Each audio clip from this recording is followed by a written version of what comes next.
Good afternoon and welcome to my YouTube channel. In this video, I want to teach you present perfect tense, a tense that is really confusing for most English learners. But in this video, I want to cover all the details and hopefully you won't have any problems with this tense anymore.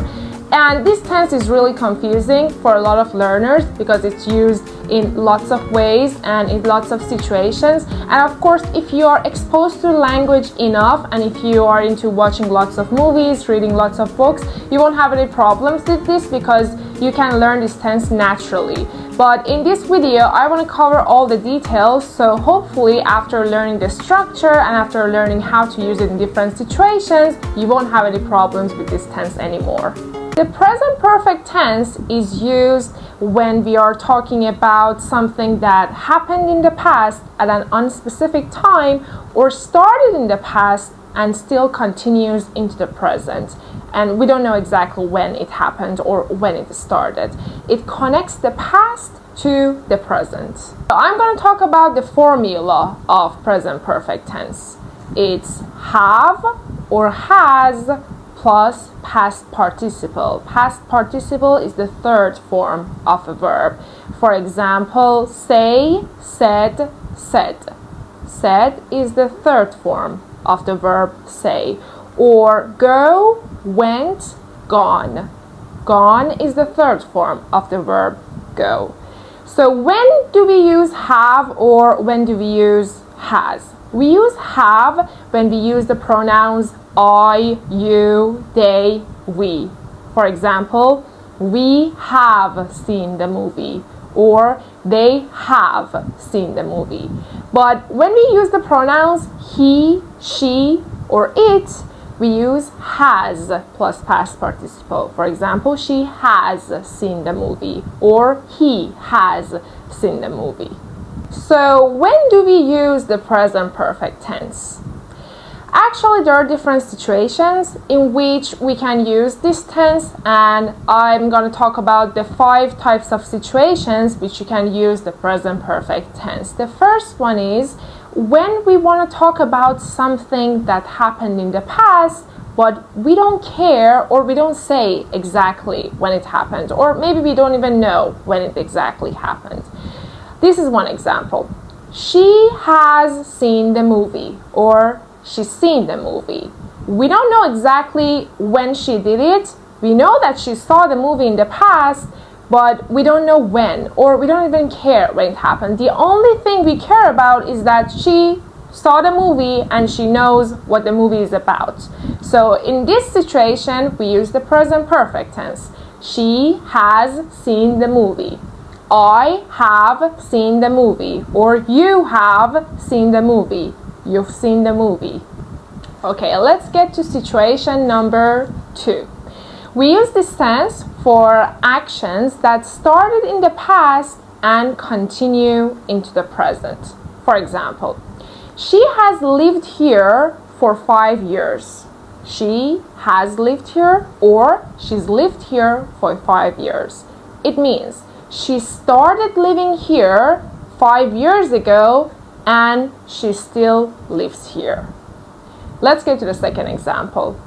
We have known each other for 10 years, or we've known each other for 10 years. It means we met 10 years ago and we still know each other. So we've known each other, or we have known each other for 10 years. The third example, I've worked really hard, or I have worked really hard for the past 2 weeks. It means I started working really hard 2 weeks ago and I still work really hard. I'm still working really hard. And in this situation, we use the words since or for a lot because they're really practical in this type of situation, because you want to talk about the length of time.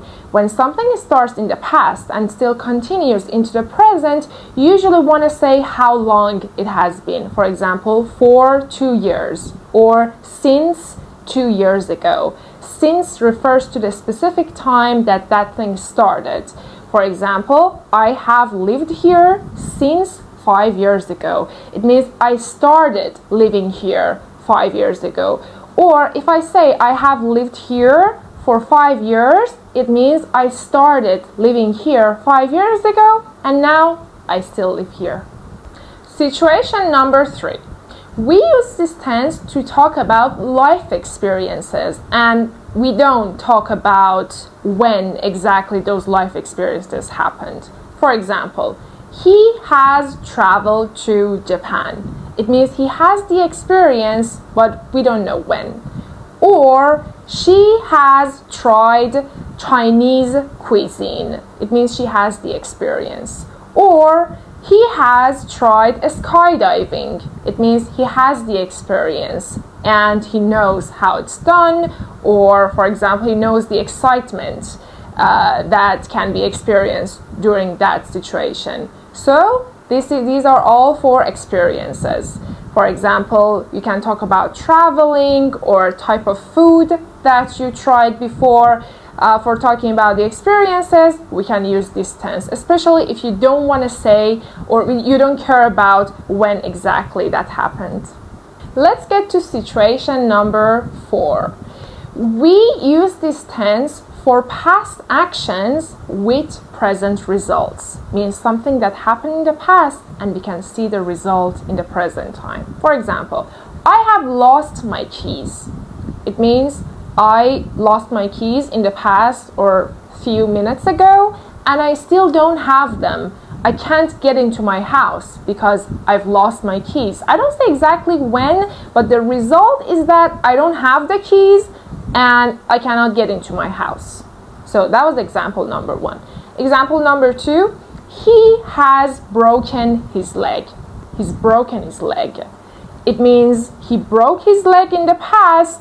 The leg is still broken. He still cannot walk because the leg is broken. He has or he's broken his leg. And example number 3, I have read lots of books on Western culture. It means that I read those books in the past, but the result is that I have lots of information on Western culture right now. So I have or I've read lots of books on Western culture. We also use present perfect to talk about a time period that is not finished.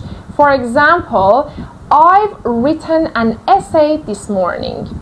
It is still morning and I may write more essays. I don't know. So that's why I say I have written an essay this morning. Or I worked really hard this week. This week is not finished. So that's why I say I have or I've worked really hard this week. Now I'm going to talk about common time expressions that we can use when we are using the present perfect tense. For example, ever, never, already, just, yet, so far, up to now, and before. I'm going to make an example with each one of them. For example, never and ever. You can say, I have never been somewhere. I have never been to Paris. Or I've never been to Paris. It means I don't have the experience of traveling to Paris. Or for example, she has been to Paris. It means she has the experience. Have you ever been to this country? It means do you have the experience of traveling to this country? Or one example with ever. That was the best trip I've ever had. Or that was the best trip I have ever had. I don't say exactly when this trip happened, but among all the trips that I had or I went on, this was the best one among all of them. That's why I say that was or this is the best trip I have ever or I've ever had. Time expression just. She has just arrived. It means she arrived a short time ago. It was very recent, but I don't want to mention exactly when it happened. But now she's here. That's why we say she's just arrived. She has just arrived. Now with already. I have already done my homework or I've already done my homework. It means I finished this homework or I did this homework sooner than expected, sooner or earlier than I was supposed to do. one bit yet, I haven't sent the email yet. It means I'm supposed to do it, I should do it, but still I haven't done it. So that's why I say I haven't sent the email yet, but I'm going to do it in the future. If you want to use the negative form of this structure or the question form, this is what you should do. For the negative form, after using have or has, you can add not. For example, she has been to China. She has not been to China. So after has, we add not. Or you can say she hasn't been to China. If you want to use the shortened abbreviated form, you can say she hasn't been to China. For the question form, we use have or has in the beginning of the question. Then we use the pronoun. Then we can use the past participle or the third form of the verb. For example, have you experienced this? Have, then pronoun, you, experienced, the third form of the word experience, this. Have you tried it? Have you tried this food before? Have you traveled to Japan? Has she traveled to Japan? So that's how we form the questions when we want to use the present perfect tense. Okay, now you're gonna see some scenes from the Friends TV show, and you're gonna see how the characters of this show use the present perfect tense. Let's get started.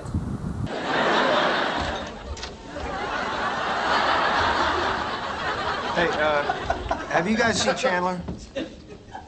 Have you seen Chandler? Joey asked the other friends, have you seen Chandler? Because if they have seen him or if they saw him a few minutes ago, now they should know where he is. That's why he asked, have you seen him?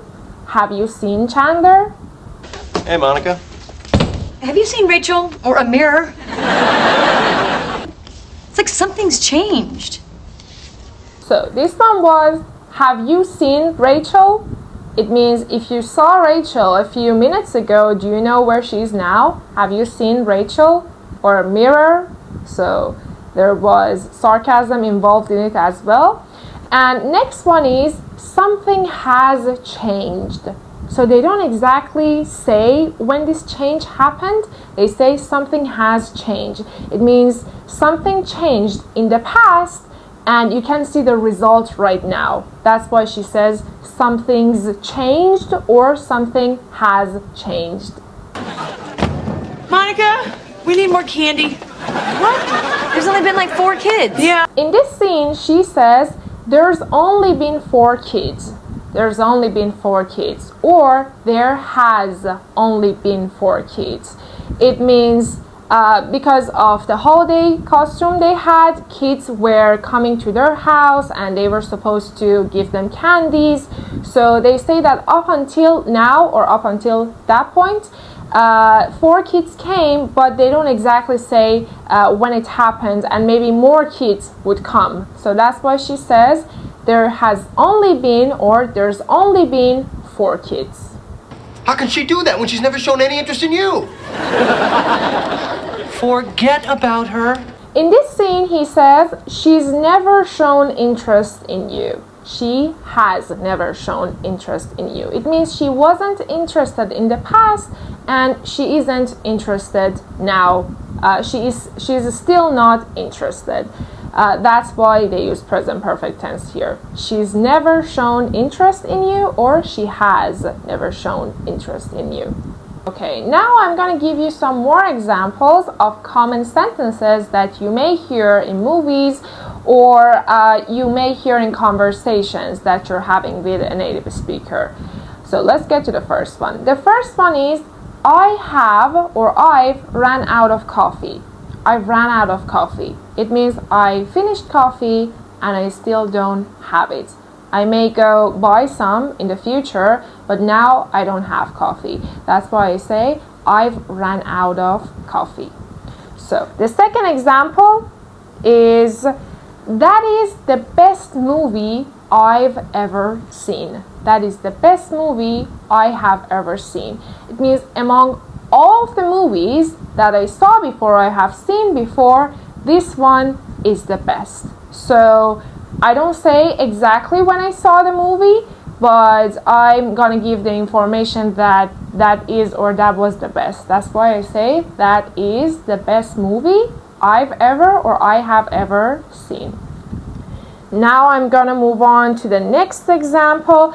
I've lived here for 20 years, or I have lived here for 20 years. It means I started living here, or I moved to this city 20 years ago, and I still live here. That's why I say I've lived here, or I have lived here for 20 years. Next one is I have changed my routine, or I've changed my routine. It means I changed my routine in the past, but I don't mention when exactly, I don't mention the specific time, but now I have a different routine. The routine is changed. That's why I say I have or I've changed my routine. And the next example, I have bought a new computer. I have or I've bought a new computer. It means I bought a new one in the past. Maybe it was yesterday, maybe it was last year, a few minutes ago, I don't know.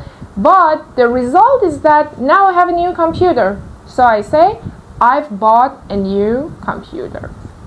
And the last example, she has gone to the store, or she's gone to the store. It means she left maybe recently, in the past, a few minutes ago or a few hours ago, and she's still in the store. That's why I say she has or she's gone to the store. And that is it. Thank you so much for watching. I hope that this video has been helpful for you. I tried to cover all the details and give you the examples that were relevant to this tense. And I hope that you're going to have no problems with this tense anymore. But of course, it's better for you to continue watching lots of videos and reading texts that you can see or you can come across this grammar, so you'll get used to it and you can use it naturally without even thinking about this tense. So you're not going to have any problems understanding this tense anymore.